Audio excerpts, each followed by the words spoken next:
성탄의 축복이 여러분과 여러분 가정에 넘쳐나시기를 축복합니다. 덴마크 출신의 기독교 철학자 가운데 세렌 키레고라는 분이 있습니다. 이분이 쓴 책에 이런 이야기가 소개됩니다.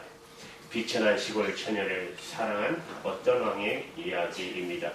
그녀는 기족의 혈통도 없었고 공식적인 교육을 받은 일도 없었고 그녀는 허름한 옷을 입고 시골 농촌의 가난한 농가에 오두막에 살고 있었습니다. 어느 날 왕이 민정식차를 하다가 이 소녀를 보고 한눈에 사랑에 빠졌습니다. 그리고 그 사랑의 감정에서 도저히 헤어날 길이 없었습니다. 그녀를 아내로 삼고 싶다고 생각을 했어요. 어떻게 할까를 신하들하고 의논을 합니다. 왕이시여, 명령만 내려주십시오. 당장 가서 그 소녀를 데려오겠습니다.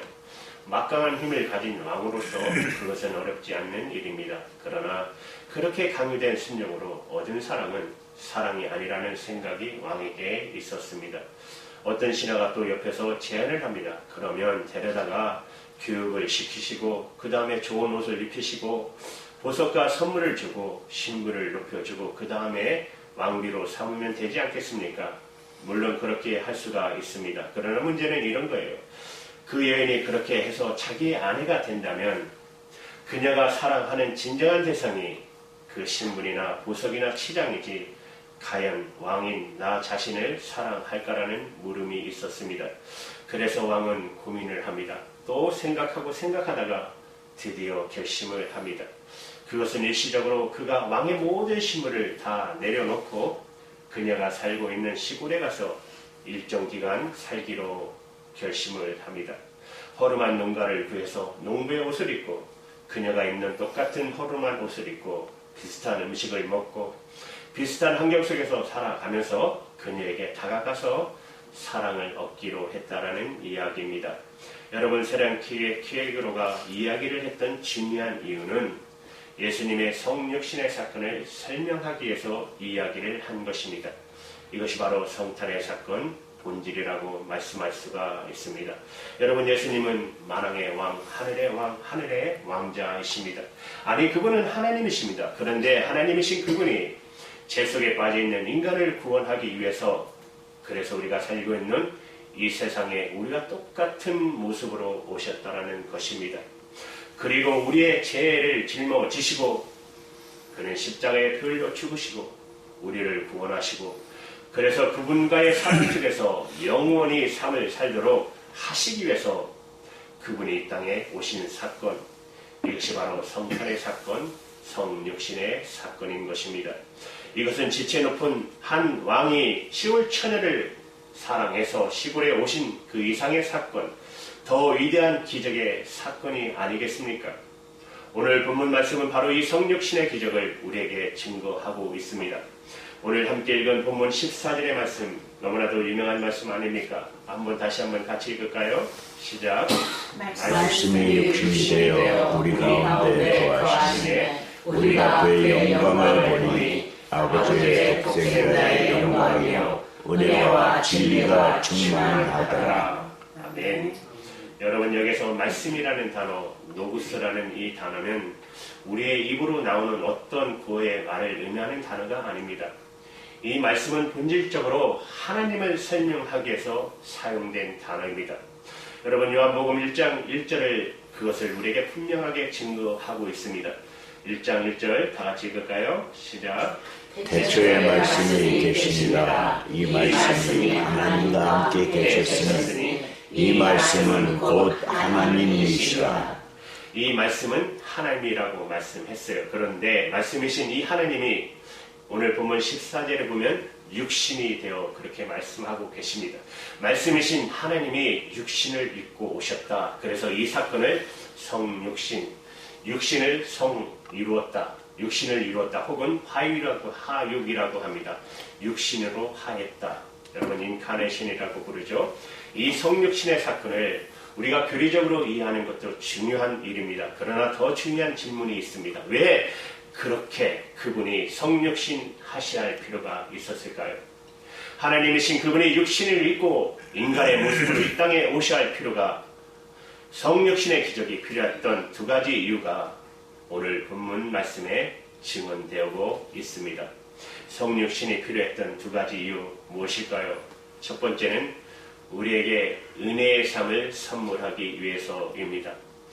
우선 오늘 본문에 주님께서 육신을 취하고 이 땅에 오셨지만 그렇다고 해서 하나님이 육신을 입고 오셨다고 해서 하나님 되기를 중단한 것은 아닙니다. 주님은 이 땅에 인간의 모습을 입고 오셨지만 주님은 여전히 하나님이십니다. 따라서 그분의 영광은 전혀 훼손되지 않았습니다. 오늘 본문은 그거를 증거하고 있지 않습니까? 독생자의 영광을 보니 동일한 영광이 이 땅에 오신 그분에게 있었다라고 말씀하고 있어요. 여러분 오늘 본문 14절에 보시면 그가 본래부터 지니고 있었던 영광, 그 영광 안에 또한 두 가지가 있었다라고 말합니다. 그분 안에는 은혜의 영광이 있었고 진리의 영광이 있었고 은혜와 진리가 충만하셨다. 그런데 그것이 오늘을 사는 저와 여러분에게 무슨 의미가 있단 말입니까? 여러분 요한복음 1장 16절을 우리가 유의해서 읽어보겠습니다. 다 같이 읽어볼까요? 시작. 우리가 다 그 충만한 데서 받으니 은혜 위에 은혜로 하라. 그분은 은혜로 충만하신 분, 그렇게 영광스러운 분, 그런데 그런 충만한 은혜를 우리도 받을 수가 있다는 사실입니다. 그분의 충만함 속에서 은혜를 공급받을 수가 있다는 것입니다. 또한 그의 충만한 진리를 우리도 공급받을 수가 있다는 것입니다.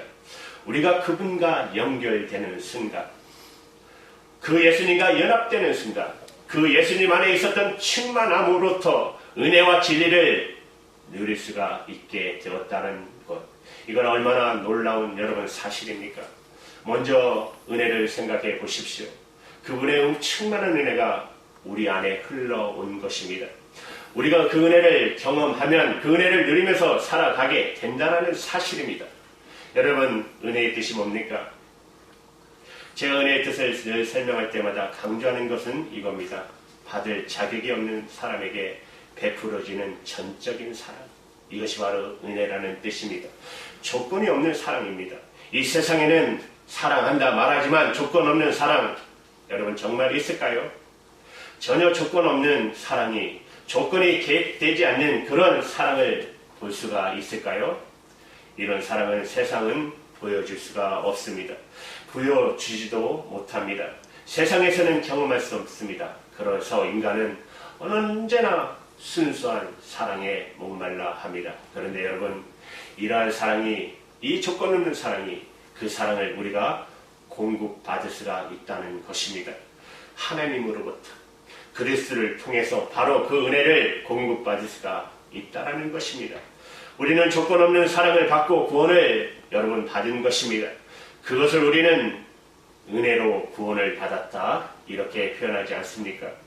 너희가 그 은혜로 말미암아 구원을 얻었나니 여러분 구원을 받을 자격 없는 우리가 그 구원과 그 사랑을 받을 수 없는 우리가 바로 예수님의 은혜로 구원을 받았습니다. 뿐만 아니라 구원 받은 다음에 우리는 그 사랑 속에서 계속 살게 되었다는 것입니다.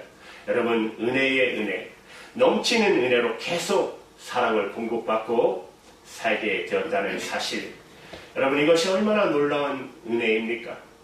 우리가 은혜라는 단어가 함유하고 있는 엄청난 경이로움, 그 경이로움을 이해하기 위해서는 우리는 이 은혜라는 단어와 상대적인 개념을 이루고 있는 단어를 생각해 봐야 할 것입니다. 그것은 여러분 반대의 개념은 아닙니다.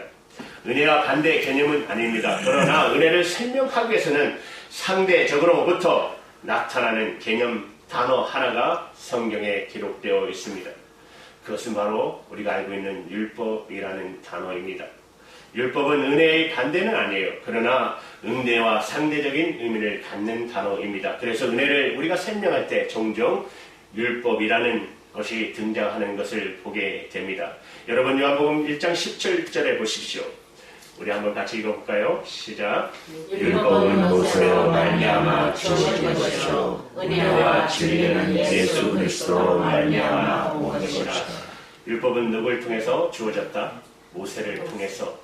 모세를 통해서 십계명이 주어지고 율법이 주어졌어요. 그래서 우리가 도덕질하면 안 되고 살인하면 안 된다고 은행하면 안 된다고 이런 계명을 알게 되었어요. 율법은 모세를 통해서 주어진 것이다. 그러나 율법만으로 살아가지 못할 이유가 있습니다.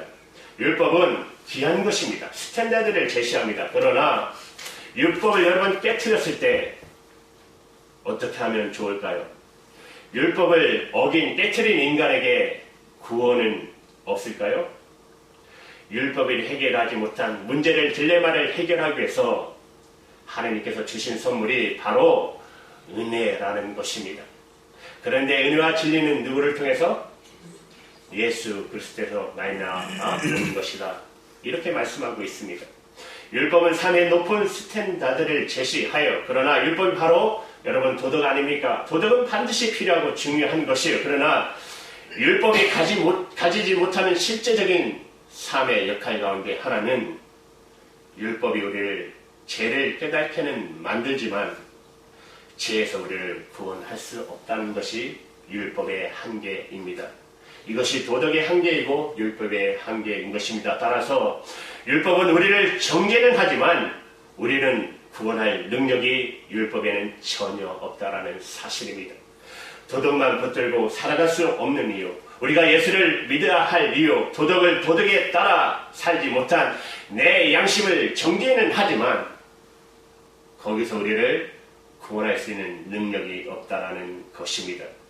이런 율법의 기능을 제 역할을 제시하면서 은혜의 고귀함을 가르치기 위해서 쓰여진 여러분 불후의 명작 하나가 있습니다. 세계적인 명작, 여러분도 너무나도 잘 아실 것입니다. 비틀 요구의 레미제라블, 여러분 다 읽어보셨죠? 이 책은 영화로도 아주 상영되었고 특히 뮤지컬로도 유명하지 않습니까? 여러분 오늘 제가 말씀하는 말씀을 생각하시면서 이 영화를 꼭 다시 한번 보시길 바랍니다. 그러면 여러분 깊이가 달라질 것입니다. 생각해 보시면 이 레미제라블 이 영화는 뮤지컬을 보시면 여러분 거기서 주인공 장발장을 물론 주목하게 될 것이에요. 그러나 또 한 사람 여러분이 주목해 보아야 할 사람이 있습니다. 바로 경감 자베로라는 인물입니다. 여러분 그 인물을 보실 때 성경이 가르치는 율법이라는 관점에서 그 영화를 그 자베레를 관찰해 보시기 바랍니다. 이 자베레라는 인물은 법을 지키는 데는 철저한 사람입니다.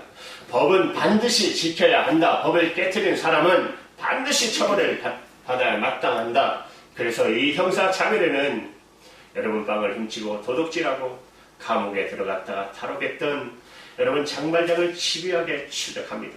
정말 집요하도록 추적합니다. 그러나 그것은 법을 통한 정의를 실현하기 위해서 그렇게 한 것입니다.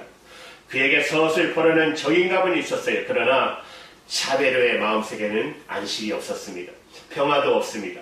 이제 여러분 장발장을 생각해 보십시오. 그는 도둑이었습니다. 배고픔을 해결하기 위해서 빵을 훔쳤다가 감옥에 들어갑니다. 재판 결과 여러분 3년형을 언도받습니다. 그러나 지속적인 탈옥 때문에 감옥의 수용기간은 길어집니다. 19년을 언도받았어요. 13년째 다시 감옥에서 나오게 됩니다. 배고픔을 이기지 못해서 방황하다가 어느 사자간의 도움을 받게 됩니다. 하룻밤을 자고 먹을 것을 취하고 보니까 사자간의 은쟁반이 자기 눈에 들어오게 됩니다.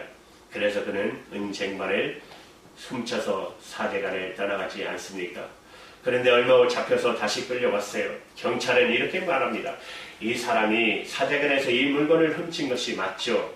그러나 뜻밖의 사제는 이렇게 말합니다. 아닙니다. 제가 이 은쟁반을 그 사람에게 선물했습니다. 아니, 촛대까지 줬는데 그것은 왜 놓고 갔지 당신? 이때 그가 받았던 충격, 바로 그 충격이 장발장의 평생에 조건 없는 은혜를 경험하는 순간이었습니다.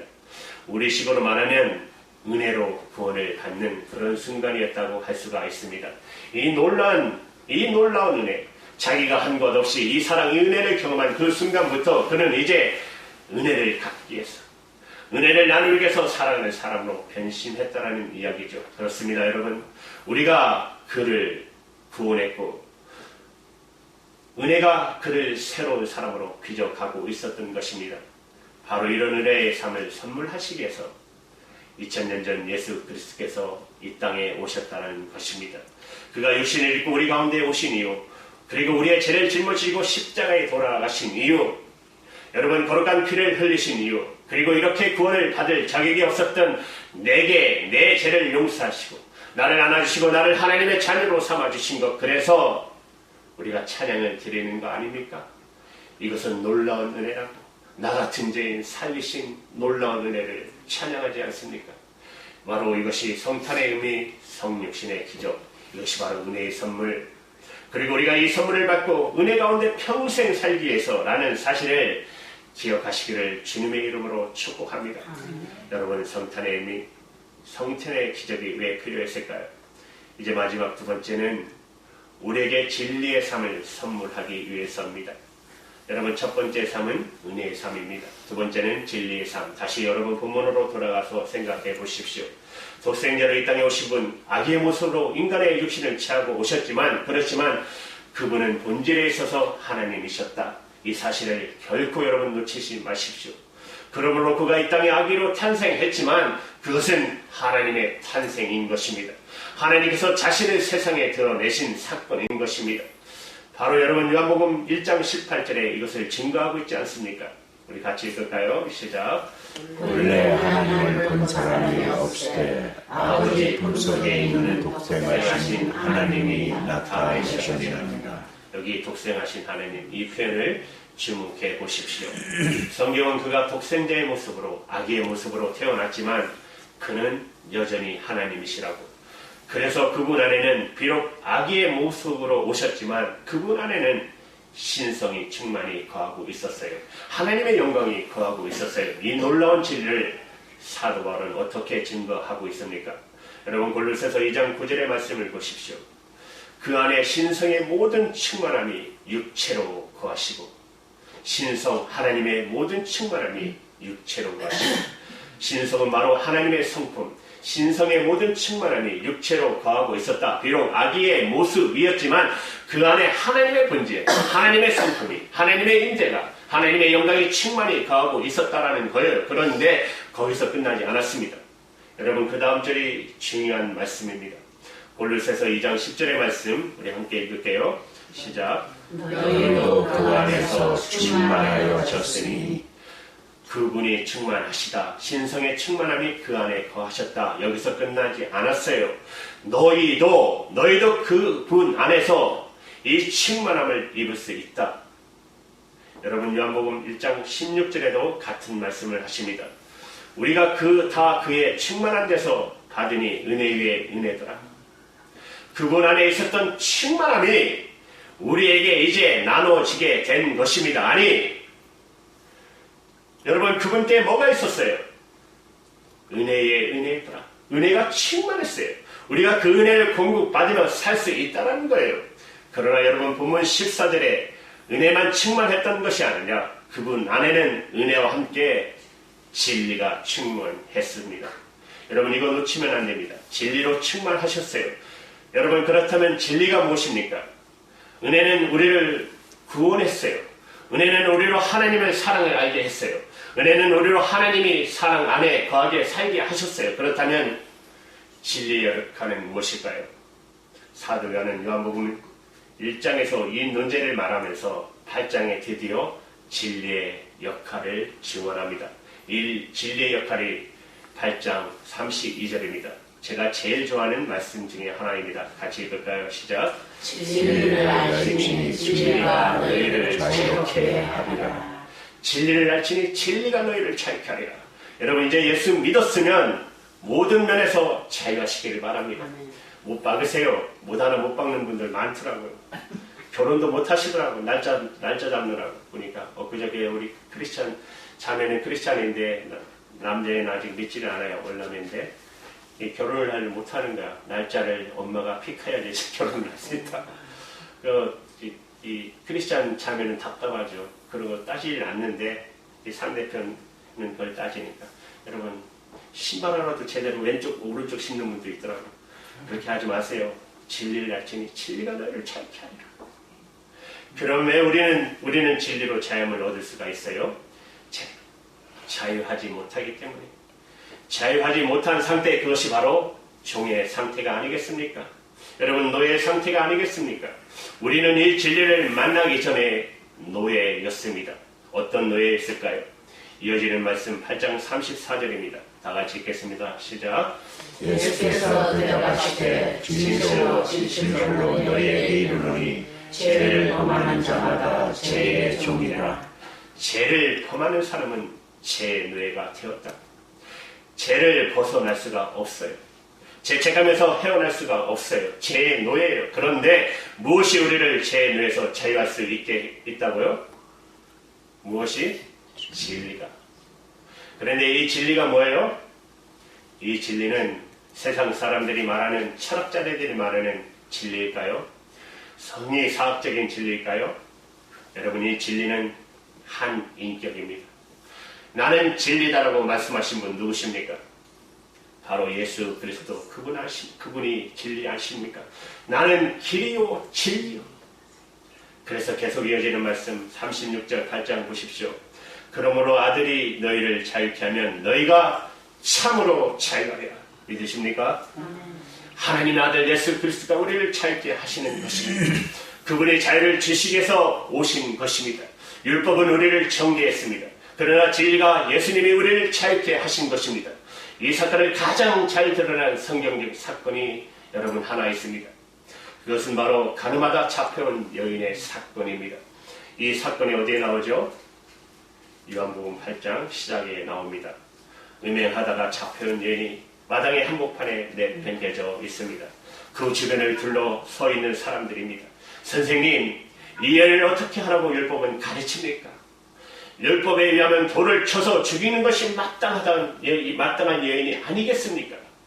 그리고 돌을 들고 살벌하게 이 여인을 지켜보고 있었던 무리들, 그들은 여러분 누구였을까요? 하나님의 말씀을 잘한다고 하는 바리새인들, 서기관들, 그들은 율법학자, 율법을 집행하는 사람들이었습니다. 그들 한복판에 오두를 떨며 공포와 두려움에 사로잡힌 여인을 보십시오. 그런데 그 옆에 예수님을 보시기 바랍니다. 예수님은 말없이 땅에 허리를 굽히고 글을 쓰고 계십니다. 그리고 한참 후에 그분이 일어나셔서 그리고 그들을 향해 이렇게 말씀하십니다. 요한복음 8장 7절에 너희 중에 죄 없는 자가, 죄 지을 욕망조차도 없는 자가 이 여인을 돌로 치라. 이 한마디의 말씀을 하십니다. 이 말씀을 듣고 양심의 가치를 느낀 사람들은 한 사람 한 사람 그곳을 떠나가기 시작합니다. 여인과 예수님이 홀로 남았습니다. 아직도 정죄의 두려움에 사로잡혀 있었던 여인, 떨며 고개를 들지 못하는 여인을 향해서 주님의 음성이 들려오지 않았습니까? 뭐라고 말씀하세요? 요한복음 8장 10절 11절에 너를 정죄하던 사람들이 어디 갔느냐? 나는 너를 정죄하지 않으니 가서 다시는 죄를 범치 말라. 여러분, 이것이 은혜가 아니겠습니까? 조건 없는 용서가 아니겠습니까? 조건 없는 사랑이 아니겠습니까? 그런데 이 은혜를 그냥 예수님 앞에 나와서 죄를 고백하면 우리의 죄가 모두 용서받다라는 싸구려 은혜, 혹은 싸구려 용서라고 생각해서는 안 될 것입니다. 아닙니다. 예수님이 나도 너를 정죄하지 않는다, 내가 너를 용서한다, 이 선언이 가능하기 위해서 주님은 어떻게 하셨습니까? 예수님은 이 여인의 죄를 그분이 짊어지셨습니다. 예수님이 대신 돌팔매의 죄를 당하셨습니다. 여러분, 바로 그것이 십자가입니다. 그 여인의 죄, 우리의 죄를 대신 그 죄를 짊어지시고 대신 피 흘려주시고 대신 죽어가신 예수님, 이 여인의 죄를 대신하신 예수님, 십자가를 통해서, 예수님을 통해서 비로소 이 용서의 놀라운 선포가 가능했던 것입니다. 내가 너를 정죄하지 않는다. 그리고 이 여인은 비로소 자유를 얻을 수가 있었습니다. 사랑하는 여러분, 내미자락에서 주인공 장말장이 은혜를 경험하게 된 결정적인 사건은 사제의 만남이 아닙니까? 자기를 정죄하는 대신에 그래요, 이 사람이 사제간의 물건을 훔쳐간 도둑입니다, 그렇게 말하는 대신에 오히려 내가 선물로 줬는데 이 은축대까지 놔두고 갔네요. 그 촛대까지 선물로 베푸는 이 사건에서 난생 처음으로 조건 없는 사랑을 경험할 수가 있었던 장말장. 은혜를 경험하는 순간, 우리식으로 말하면 은혜로 구원을 받는 순간. 그러나 사랑하는 여러분, 아직 싸움은 끝나지 않았습니다. 아직 장발장은 아직 온전한 자유를 누리지 못합니다. 자유는 시작되었지만 온전한 자유는 아직 아니었습니다. 왜냐하면 아직 경감자별의 추적이 계속되고 있었기 때문입니다. 그의 추적과 고발이 계속되고 있는 날 그는 온전한 자유로운 존재가 아니었습니다. 그런데 여러분 어떤 사건이 일어납니까? 드디어 이 자베르가 죽습니다. 한번 여러분 꼭 보시기 바랍니다. 정확하게 말하면 자살합니다.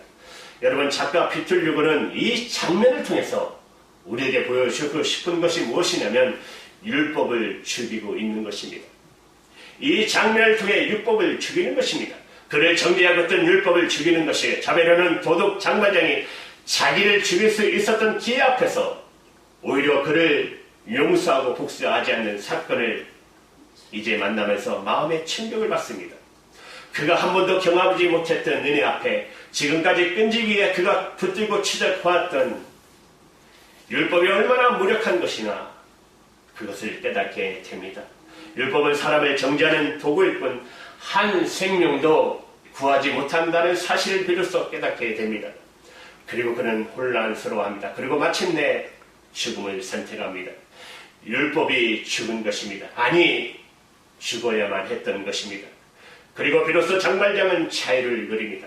이 진리를 사도 바울이 로마서 7장과 8장을 통해서 우리에게 가르치고 있습니다. 여러분 로마서 7장 2절에 보시면 아직도 온전한 자유하지 못한 그리스도인들을 설명하기 위해서 바울은 어떤 남편의 아내로 살면서 아내 대접을 받지 못하고 종살이 하고 있던 여인, 폭군 같은 남편 아래서 종살이 여인의 비참한 운명을 말합니다. 그 여인의 자유의 순간은 언제일까요? 남편이 죽는 순간, 죽는 날 그 순간이 자유가 아니겠습니까? 실제로 그 비유를 동원하고 있어요. 로마서 7장 2절을 보십시오. 남편이 있는 여인이 그 남편 생전에는 법으로 그에게 매임바 되나 만일 그 남편이 죽으면 남편의 법으로 벗어나게 되라. 자유주 그 순간. 그러나 이 비유로 만족하지 못한 사도 바울은 이어서 연결합니다. 그런데 그 남편이 만약 이 여인에게 진정한 새로운 남편이 되어준다면 더 이상 폭군의 남편이 아니라 종살이 시키는 그런 남편이 아니라 그녀를 아내로 인정하고 아내를 사랑하는 남편이 된다면 그 새 남편과의 만남은 얼마나 기쁠까요? 율법에 의해서 정죄당하던 우리 더 이상 종살이 하지 않도록 우리를 구원하신 그 예수 그리스도는 우리를 당신의 신부로 삼아 주셨다라는 사실입니다. 우리는 이제 종이 아닙니다. 우리는 이제 자유입니다. 이 놀라운 진리를 사도 바울은 로마서 8장에서 어떻게 선포하고 있습니까? 로마서 8장 15절의 말씀 우리 다 같이 읽겠습니다. 시작. 너희는 다시 무서워하는 종의 영을 받지 아니하고 양자의 영을 받았으므로 우리가 아바 아버지라고 부르짖느니라. 우리가 예수님을 믿는 순간 양자의 영이 주어졌습니다. 하나님이 우리를 양자 삼으셨습니다. 아들과 딸로 삼으신 것입니다. 우리는 더 이상 종이 아닙니다. 주인을 주라는 종이 아닙니다. 그분은 우리의 아버지십니다. 우리의 아버지십니다. 그리고 우리는 그분의 아들, 그분의 딸, 자유의 아들, 자유의 딸로, 자유의 아들로 자유의 신부가 된 것입니다. 이 놀라운 자유를 주시기 위해서 2000년 전 예수 그리스도께서 이 땅에 오신 것입니다. 여러분 뮤지컬 장발장에서 이 주인공 장발장은 이 은혜와 진리를 어느 날 갑자기 경험한 이 경일스러운 한순간 이 진리와 은혜가 다가왔던 놀라운 사건을 감격하면서 이렇게 찬양하지 않습니까? 아름다운 예수님, 내가 누구인지 아시죠? 난 밤중에 도둑, 개처럼 피해 다니던 자, 중의 울부짖음밖에 남지 않았는데 당신이 보낸 그는 나를 형제라 불러 싸우며 그는 나를 믿는다고 당신은 그날 내 영혼을 만지시고 그리고 내게 사랑을 가르쳤나이다. 그리고 나를 묶는 대신 내게 자유를 주셨나이다. 그리고 나는 내가 지금까지 한 번도 가보지 못한 길로 가게 하셨나이다. 이것이 바로 성탄의 의미, 성탄의 사건입니다. 우리에게 은혜를 주시려고, 우리를 구원하시려고, 진리로 우리를 자유케 하시려고, 내가 한 번도 경험하지 못했던 이 풍성한, 이 풍요로운 삶으로 살게 하시는 분, 바로 이 축복을 위해서, 이 은혜를 위해서, 이 진리를 위해서, 이 은혜로 이 사랑을 경험하고 진리로 자유를 경험하며 살아가도록 주님께서 이 땅에 오셨습니다. 이것이 여러분 바로 성탄의 사건이며 성탄의 의미인 것입니다. 이 놀라운 성탄의 축복이 저와 여러분에게 충만하게 넘쳐나기를 축복합니다. 아멘. 기도합니다.